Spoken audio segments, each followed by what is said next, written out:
Intrepid viewers, it's our anniversary. I can't believe it. Thank you so much for your comments. They are so heartening. I've been thrilled with the comments.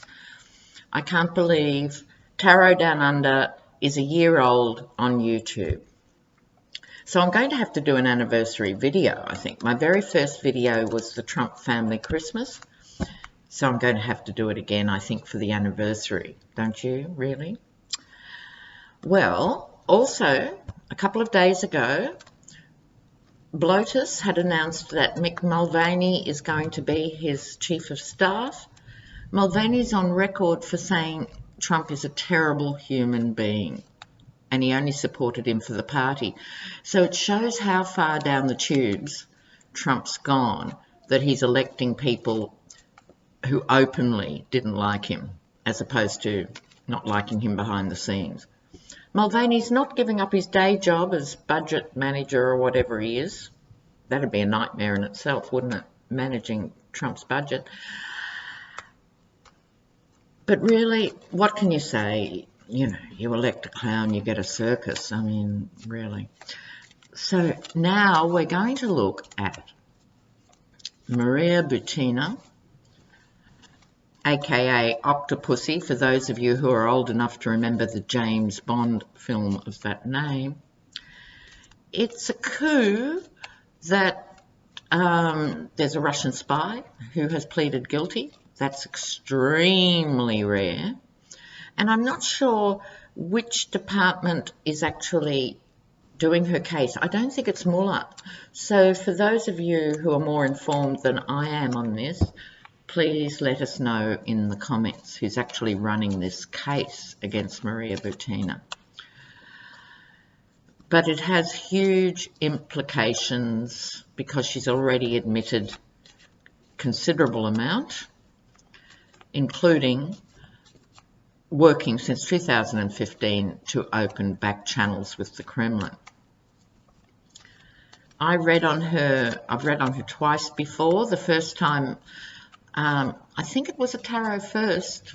I picked up on her before most people knew her name. I could see that she was going to be a player. I just had a really strong vibe about her. So let's look at what she's got to say. What are the implications of the Maria Butina saga? What information has she got? Is she going to tell all or not? Maria Butina. Let's have a look.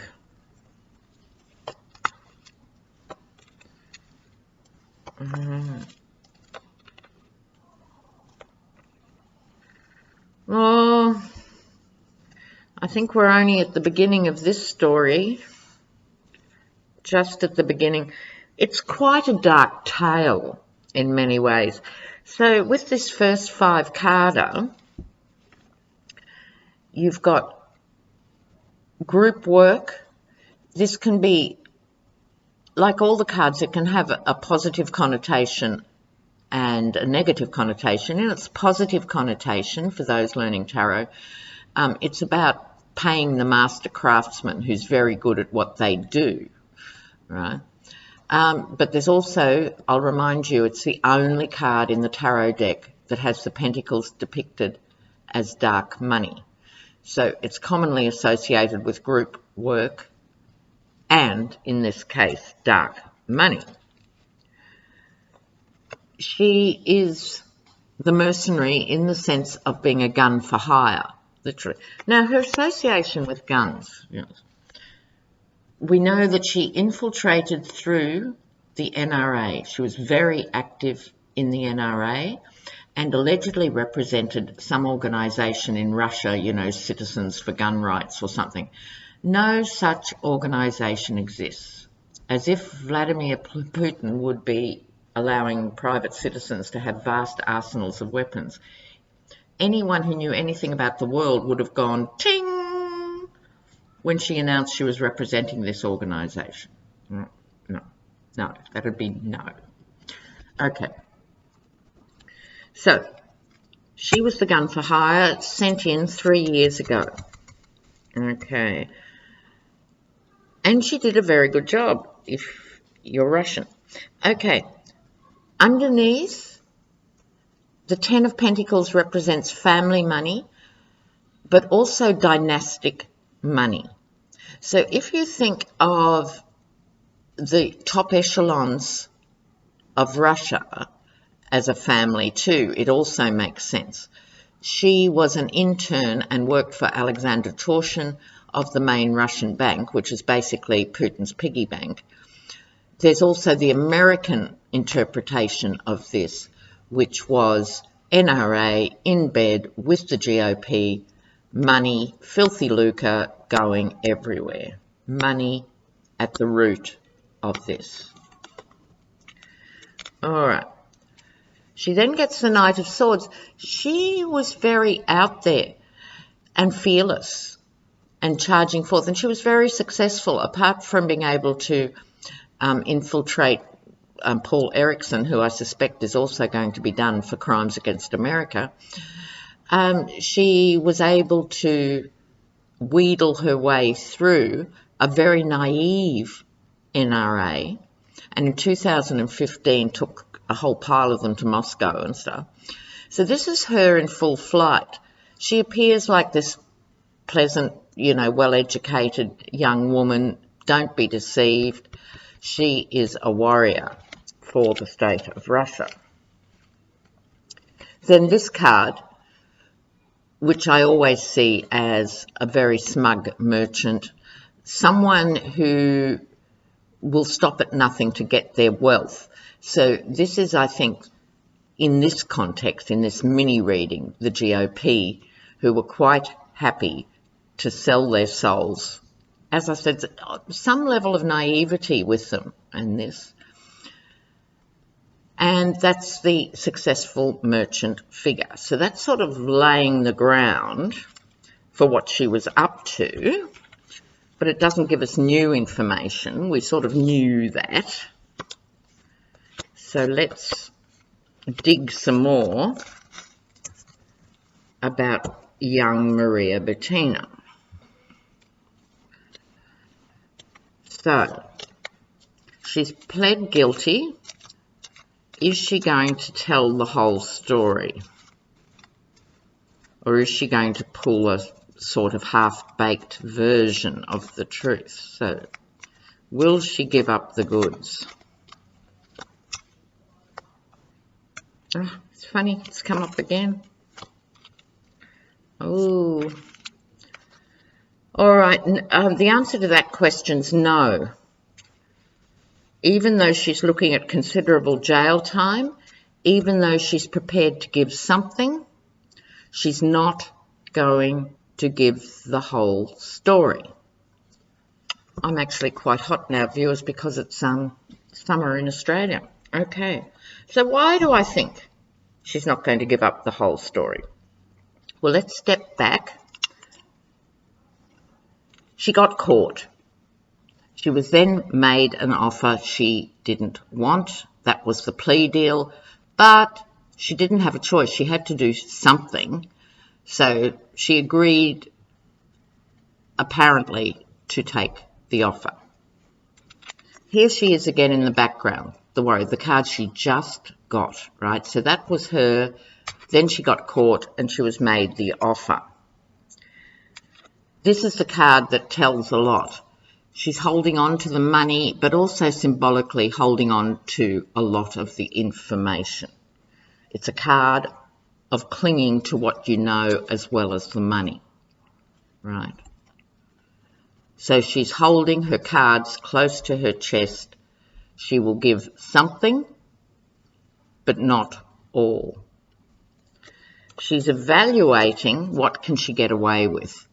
Has she done enough to say, look, I'm very sorry, I was very young, I was only 20-something, and, even though I was working for the Russian state, I'm prepared to tell you everything. Have I fooled them? This is the card in this context, the Harvest card. Have I given them enough that they'll get off my back, I'll get a short sentence, and then I'll get on with my life, right? It's a card of evaluation. Has she done enough? And that, together with this card of holding your cards close to your chest, I think is telling me there's a lot more to be had, and she's just giving the bare minimum to get this case going and out. And why is that? It's because she's working for the King of Wands, Putin. And you wouldn't want to make an enemy of Putin. The actual Russian Twitter service used her image. Now she's been arrested as its avatar for so long. You know, poor Maria Butina, you know, this misunderstood young thing. When she got arrested also and then caved in, they took her off as an avatar. You could read it superficially that Putin's furious with her for caving in. She's not like a hardcore old school spy. They'd go to the wall, cut off their own fingers and toes before they'd give up the state. I don't think so. I think it's more nuanced. I think she's got Putin's sanction to sort of play this double game. Okay, what's that about? I think she's given the bare minimum. She'll dump the NRA in it. She'll dump Ericsson in it. What's her long-term game? What's Maria Butina's long-term game?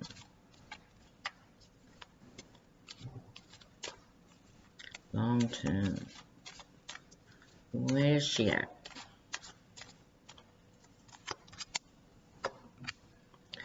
Yep.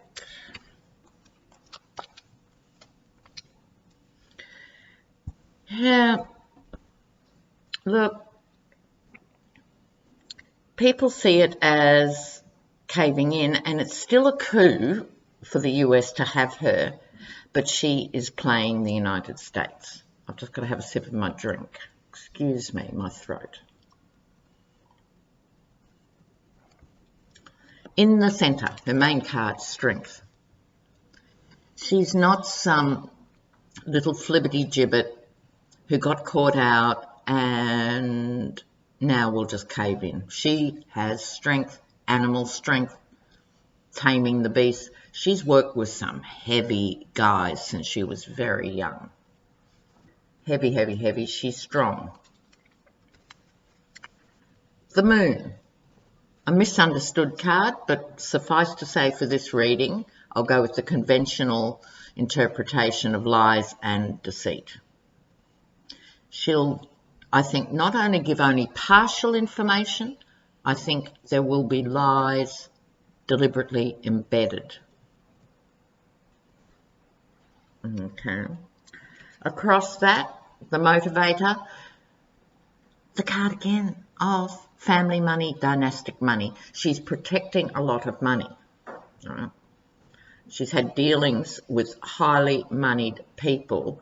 And look, these narrow-minded evangelicals in the NRA are not scary to her, nor were they impressive to her. She has dealt with the top of the oligarchs and the top of the Russian system.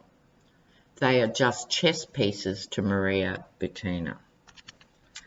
The Sword of Justice has caught her out, otherwise she wouldn't be in the situation she's in. Where does she stand now? Where is she at? She's going to fight them off.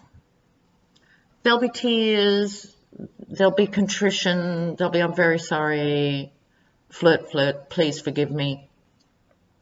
But she's fighting them off and she's tough as nails. Well, one more question before I go on that. Did she, because she was known to have several significant conversations with Don Jr., who I must read on again too, did she set up a connection with Don Jr.?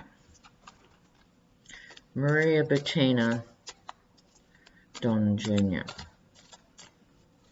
Don Jr. Maria Butina and Don Jr.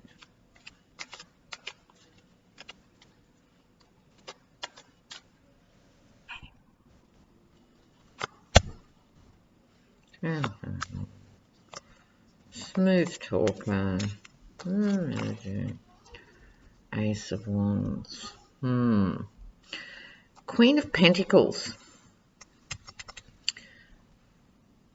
The money keeps circling back to this case.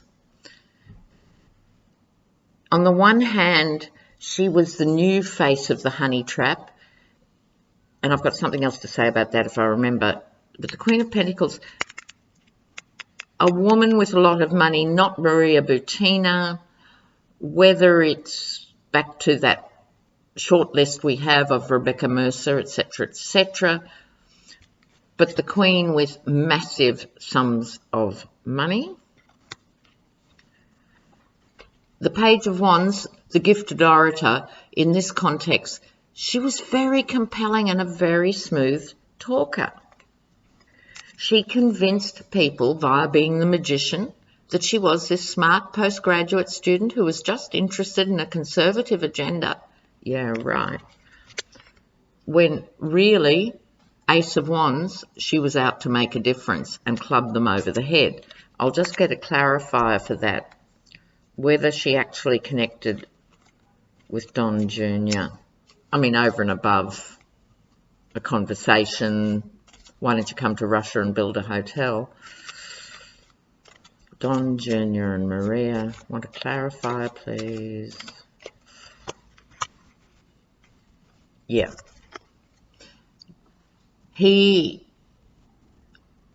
Don Jr., this is, dazzled by the Russian wealth. He's been reported as saying too, the Russians are pouring money in, and they did. The money laundering with the Trump campaign and the Russians goes way back. I'm sure Mueller has the dirt, as well as whatever legal team is doing the Butina things. It all comes back to the money once again. But I take this card in relation to that question as being a yes to Don Jr. What was I going to say? I had something else to tell you. Was it about Don Jr.? It's momentarily escaped my aging brain. If I think of it, I'll write it down. This does not look good for the NRA either, but she has some dirt on Trump, and connections were made with the Trumps that we've yet to find out about. Okay, guys, see you soon. Thumbs up, and thank you so much for your comments. Bye now.